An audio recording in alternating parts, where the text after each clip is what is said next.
Let's check out how this grid does line up.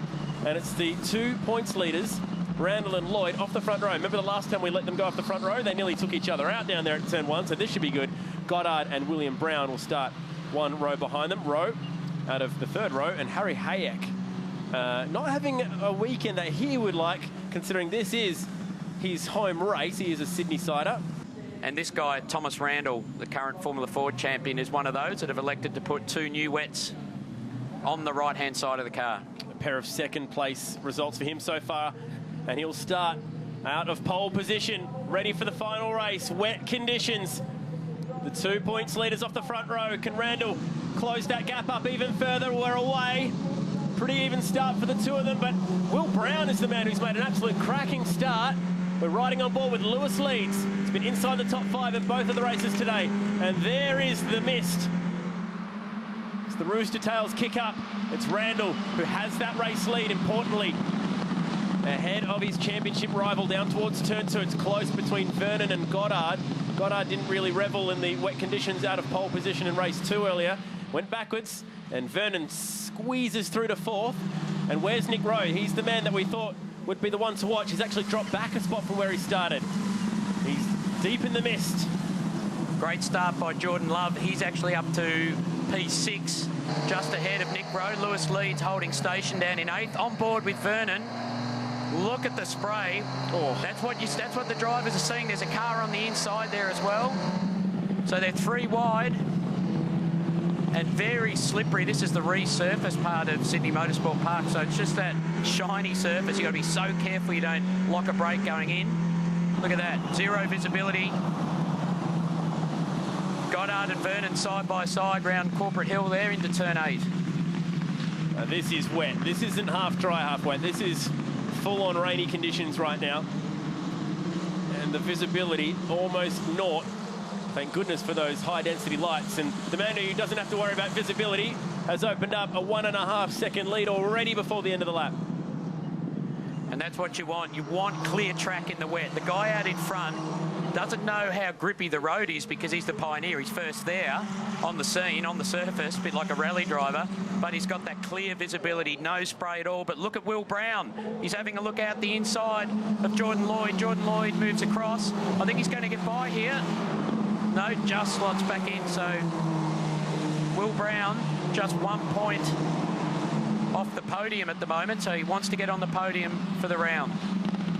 Turn 1 at speed is always a hard-stopping prospect, especially if your visibility has almost been ground down to nothing. Goddard back up the inside of Vernon, so he has improved his wet weather skills rapidly since this morning. He was really nervous for a young 15-year-old starting on pole in that reverse top 6, so just made a few little errors early on, but he's really settled down and driving well in this one, up into 4th. Rumour has it as Jordan Love appears out of the mist at the inside of turn 5. That Goddard had a bit of a James Hunt-esque pre-race ceremony before he started on pole position. Well, we won't spread those rumours, just rumour, but he's doing a great job, and as is this guy, Nicholas Rowe, making up another spot on his way through. This is where we saw contact in the previous race. Gets through cleanly. Jimmy Vernon stays out wide, which has possibly got a little bit more grip off the racing line. So you got that spot back. So as we saw in the V8 race, some of the drivers using an alternative line where there's less rubber down, and in the wet, sometimes that gives you actually more traction off the corner. Gretsch fighting with Lewis Leeds back in 8th position. And Rowe just needs to keep moving forward here. Can he catch up to where the leaders are? They're a fair bit up the road. 3rd gear here as opposed to 2nd, so just trying not to get any wheel spin at all onto the front straight. There's Will Brown again. I think he's just pulling out so he can see where he's going more than pulling out of the slipstream. So Randall a 1:46.0. Jordan Lloyd was the fastest lap, a 45.89, and then Will Brown 46.0. So the front 3 within a 10th of each other that time round. It's almost a completely different sport when it rains. Almost like football, to be honest. You get players who know how to play in the rain. You get players that don't. And right now we're starting to see an emerging star in Nicholas Rowe as he tries to pick his way through a couple, but he hasn't quite come tearing through the field like we may have first thought. He didn't get the start that he needed. Tom Randall's proving to be quite handy in the wet. but he's been aided by the fact that he doesn't have to appear through the sprays. Jordan Love has been daring, and he's finally got around him. Goddard puts a couple of wheels off. He knows who's behind him. You can see that Nicholas Rowe is approaching, and he wants to take 4th place off him. So at the moment, Nick Rowe is 1 point off 2nd for the round. So one more spot will move him ahead of Jordan Lloyd on the podium. So they're going for the round result, the round trophies. If you see Drew Ridge in the red eye Constructions Formula 4 just running a little bit wide there. But Goddard's doing a good job. He's being defensive. He's going to be on the podium here. Nick Rowe in 97. It's just a matter of which step. If he can manage to just get around one more car, it'll be 2nd. If he stays where it is, it'll be 3rd. And Goddard is twitchy. He's nervous. Oh, I think he might have run out of road there. So he went in really deep. Managed to hang on to it. So he's really having a crack in front there. And I know, chatting to his father during the week, they were actually praying for rain. He said, now, Zane's got a really good record in karting in the wet. He said, I'm just hoping that that translates, looking at the weather forecast. And I can tell you what, it certainly has at the moment, holding down a solid 4th. Here's Will Brown. Hasn't been able to make any inroads on our championship leader. He stood on the podium up at Townsville, won the first ever race in Cam's Jayco Formula 4, and has had a couple of epic battles with Lewis Leeds, but he's shaken Leeds here. Leeds is a long way back in 8th. And he's reveling inside the top 3, fighting with a fellow Toowoomba-born driver in Jordan Lloyd. Everyone doing a really good job just to keep it on the track at the moment, given how slippy it is, given how bad the visibility is. So Will Brown set the fastest lap of the race, the last lap around, a 45.74. So 3/10 quicker than Thomas Randall. To give you an idea, the dry times for these cars was a 1:31. So very similar, or just behind a V8 supercar. So about 14-15 seconds slower in these conditions. Tom Randall's been trying to get away, but they've actually closed that gap to be back within 1 second. And then Randall, through the mid part of this lap, has opened up another 4/10. So it's toing and froing, I guess you could say. Still a long way to go on this one yet. If Randall makes even half a mistake, it could cost him not just the race win, but maybe even more, with Jordan Lloyd trying to get back onto the podium here this weekend. I'd say that Dream Motorsport have learnt something from that first race. I spoke to Thomas after the first one. He said that they just started with their tyre pressures clearly too high compared to the opposition. He said the tyres just faded towards the end of the race, so perhaps he started a fair bit lower in this one just to try and look after these wets. As the water dissipates and you get less standing water around the place, they actually do. There's such a soft compound, they do get hot. And to control that, the tyre pressure is critical. Well, Will Brown just making a little error there, costing him a bit of time. Lloyd with some opposite lock, steering his way out of turn 2. If there's a corner that you can just about get away with making a mistake, it is turn 2, because it does offer up a few different lines in the wet. It's driving half a car length just wide of the racing line down there in turn 4. Oh, Lloyd is really starting to close onto the back of Randall. He's really strong through the first sector. And now, Nick Rowe on the outside of Zane Goddard. Can he get the switch back, or is he going to hang tough around the outside? This is a great battle and an excellent job. Whoa, Zane Goddard's done the switch back. A little bit cheeky there. Nick Rowe squeezed him towards the inside of the road. I think that was a time to back off, buddy, and let me go. But it's an interesting one. They avoided contact. Zane did the switch back to the outside. I was just about to say that Zane has not put a foot wrong.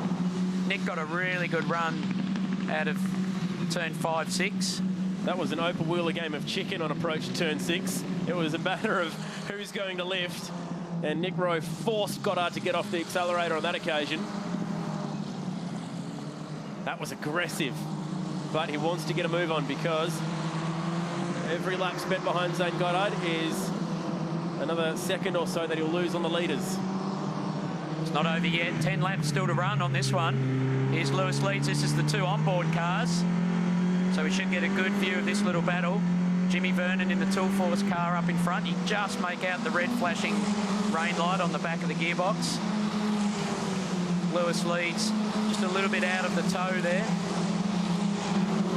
probably about where you want to be in the wet. You don't want to be right in under the gearbox getting sprayed. You can at least see where the car is when he comes into the braking zones. He's going to have a look down the inside here. No, not quite close enough.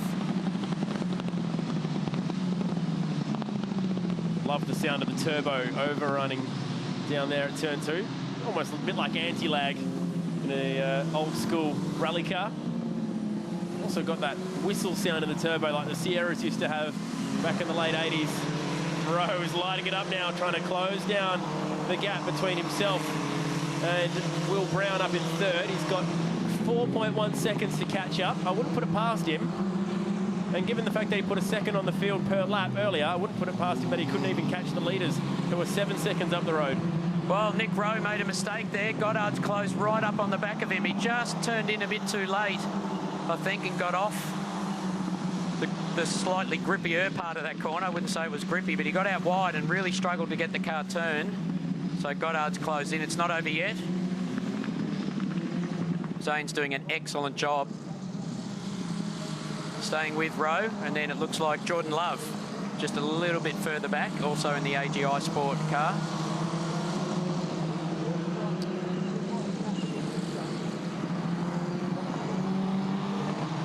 Getting a run off here is just critical, Chad. It just, the top speed in these cars only just on 200, 205 kilometres an hour, so that exit coming onto a long straight here like Sydney Motorsport part, absolutely critical. And visibility zero. Unbelievable. If it wasn't for those big shiny red lights. And Lewis leads, having some helmet issues here. Can't see his eyes, which is probably a bad sign right now that that helmet's fogging up a little bit. There's not a lot you can really do about it either. Let me get the gloves in there and give it a quick wipe, and that it will be very temporary relief. 1 second separates Randall from Lloyd. Although Lloyd has just set the quickest first sector of the race. He loves that first part of the track, which is really just 3 corners. So Harry Hayek's actually got up in front of Lewis Leeds. So it was Vernon Leeds and Harry Hayek. Hayek's moved up.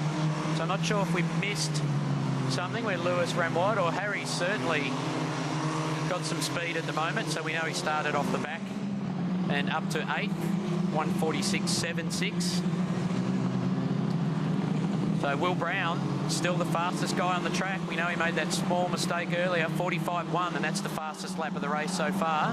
0.6 quicker than our leader, Thomas Randall. On this lap alone, Jordan Lloyd has closed 0.6, so trying to catch him, close in. And then can he do something about him? He's won 2 races at each round that we've gone to, Jordan Lloyd. He came home a bit further down the pack in 9th. Would have been very disappointed with the drive-through that he got given. Yeah, he had a discussion with Carl Reindler about it. It's very difficult to argue after a drive-through's been issued, but Carl's words were that you've got to respect racing room. You drove him off the road. It could have been a lot worse, and he's accepted it, and he'll move on. So that'll be the precedent, though, so the drivers know that they can't drive other cars off the road and make contact like that. So Jordan's bounced back, though, as a true champion driver he is, leading our championship. He's just set the fastest lap of the race on that last lap as Leeds runs it wide at turn 2, makes a small mistake.